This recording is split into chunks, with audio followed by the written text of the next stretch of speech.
facciamo concludere questa prima sessione del ricordo di Donat-Cattin ad un autorevole parlamentare, Maria Tripodi, molto stimata in Parlamento dai giornalisti e dai colleghi.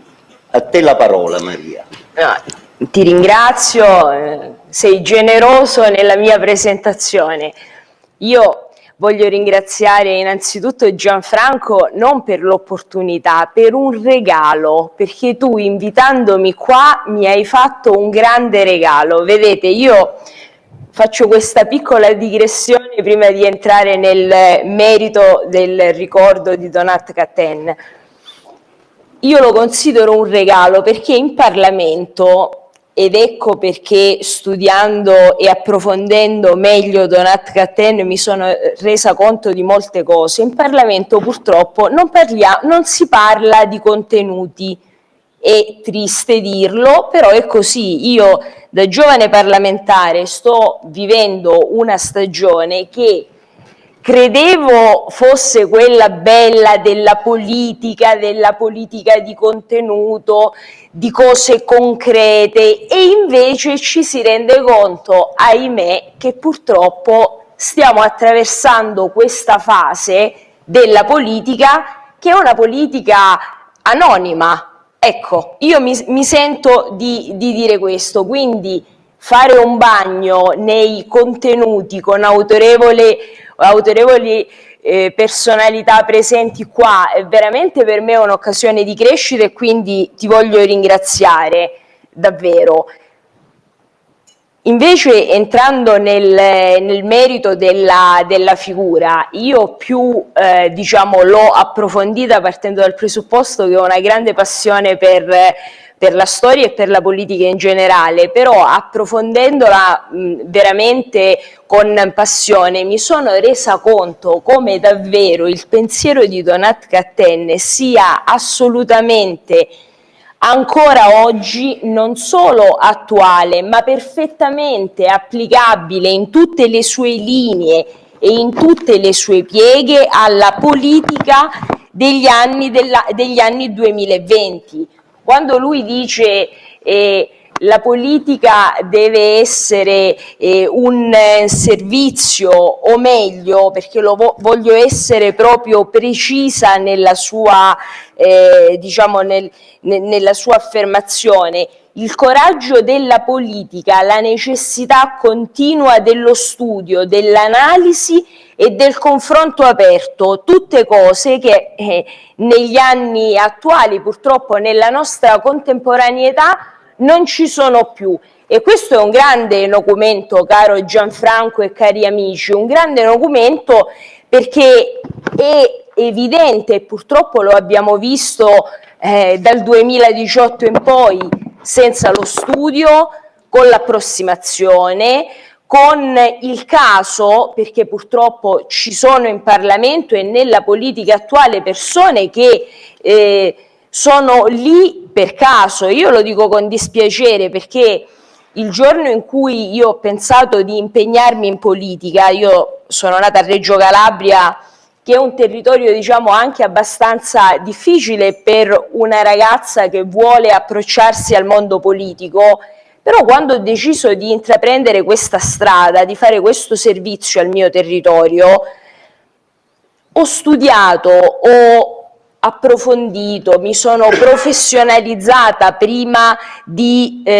candidarmi con le preferenze, perché io lo dico con orgoglio Gianfranco e penso che qua gli amici la pensano tutti come me. Io credo che prima di arrivare in Parlamento che c'è il paracadute, sì c'è purtroppo, però io ho voluto fare un bellissimo bagno di preferenze alle elezioni europee del 2014 perché mi sono sentita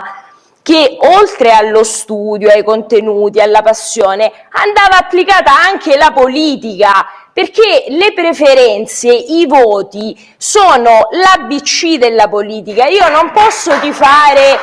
per la Juve da casa, io se tifo per la Juve devo essere anche protagonista, devo andare allo stadio, devo sostenere i giocatori, mi devo occupare, eccetera, eccetera. Altro punto che ho trovato veramente di strettissima attualità e mi voglio ricollegare a quello che diceva prima il dottor. Esatto, mi voglio ricollegare a quello che diceva prima lei, dottore, perché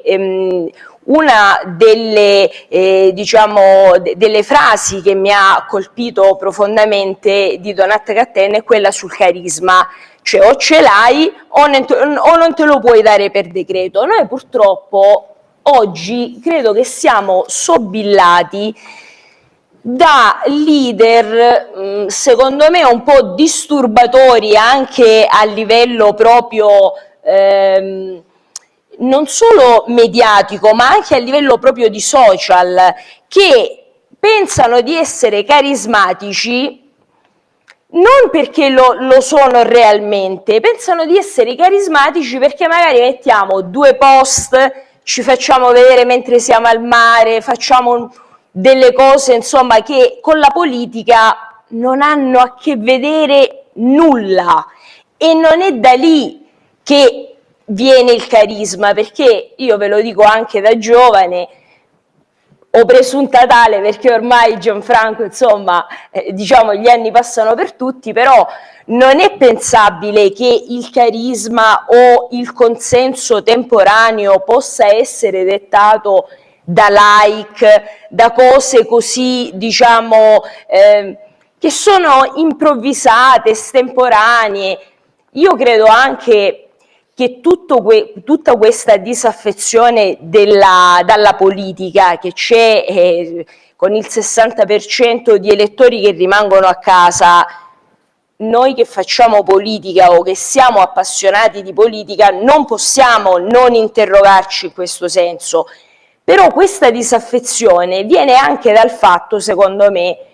che molti politici, molti commentatori, molti osservatori a volte perdono di vista la concretezza delle cose e c'è una confusione di ruoli al giorno d'oggi, e io me ne rendo conto, sarà che nonostante sia calabrese d'origine forse sono un po' sabauda di impostazione mentale, credo che ci sia un pochino un'amalgama dell'imitazione dell'influencer piuttosto che del personaggio noto. Io sono stata chiamata da alcuni giornalisti ai tempi della polemica che ci fu tra Fedez e la Rai. Ho detto, ma io non posso commentare un artista, l'artista è artista. Io faccio politica, mi chieda cose di contenuto politico, dei provvedimenti che ho attuato, voglio dire, sul mio territorio, dell'attività che faccio in Parlamento. Questa è una delle cose su cui, voglio dire, bisogna riflettere e riflettere molto.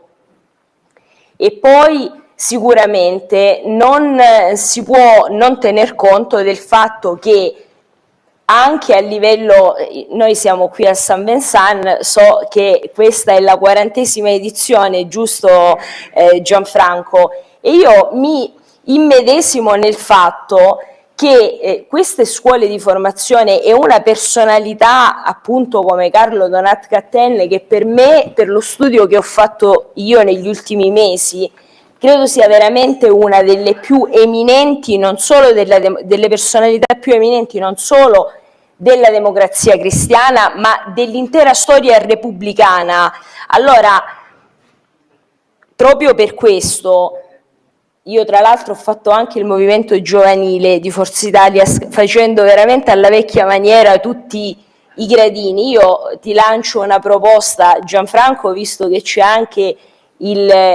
figlio, il dottor Donat Cattin, ti lancio una proposta: perché non facciamo una bella 3 giorni dove reputate voi, allargando magari ai giovani di Forza Italia proprio una 3 giorni di studio, affinché i ragazzi, proprio perché è una personalità, nonostante sia molto eminente, ma anche poco conosciuta, direi sconosciuta forse tra i giovani o i più giovani, per fargli apprendere e capire come la politica non sono i social media, non è la simpatocrazia di questo o quel RAS locale, ma è studio, e confronto, e visione, e visione. Io oggi, se devo guardare a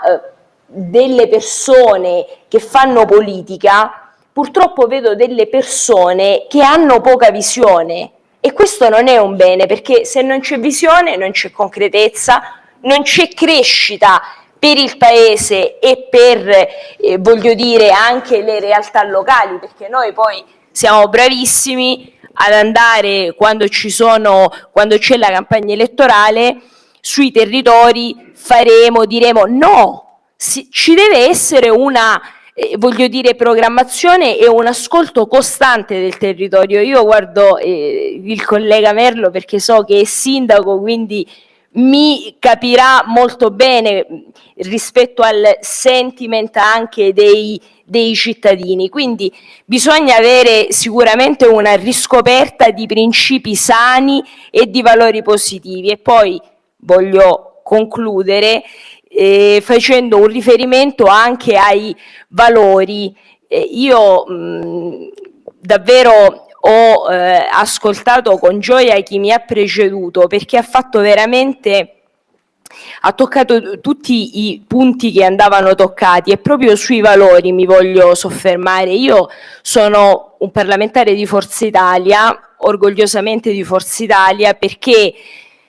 mi ritrovo in un partito che, nonostante l'opinione che si possa avere di questo partito, che ognuno ha la propria, però io mi ritrovo orgogliosamente parlamentare di Forza Italia, perché essendo una persona moderata, una persona che si riconosce nei valori del popolarismo europeo, una persona che, quando il presidente Silvio Berlusconi ha scritto il manifesto, la Carta dei Valori di Forza Italia, nel 1994, ha messo proprio quello che è nel DNA della democrazia cristiana, cioè la centralità della persona,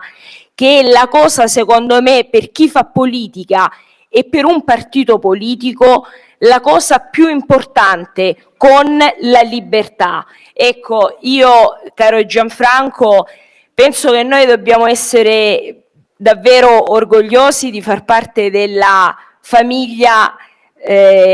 moderata, popolare, e consentitemi, spendo anche una parolina, visto le polemiche che ci sono state in questi giorni su chi è sovranista.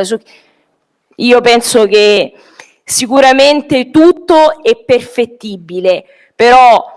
immaginarci sovranisti, io non lo sono, non mi ci sono mai sentita e non mi ci sentirò mai, perché la nostra cultura e la nostra tradizione affonda orgogliosamente nelle radici del Partito Popolare Europeo, e, come direbbe il mio presidente, noi siamo anche i legittimi eredi di quella democrazia cristiana che ha portato l'Italia ad essere la quinta potenza del mondo. Vi ringrazio. Ringraziamo tutti Maria Tripodi per il pregevole intervento. Saluto l'onorevole Giampiero Catone e lo ringrazio sempre, perché quotidianamente si spende per organizzare queste iniziative politiche nelle quali tutti noi crediamo. Grazie a Giampiero Catone ogni anno siamo a San Vincente.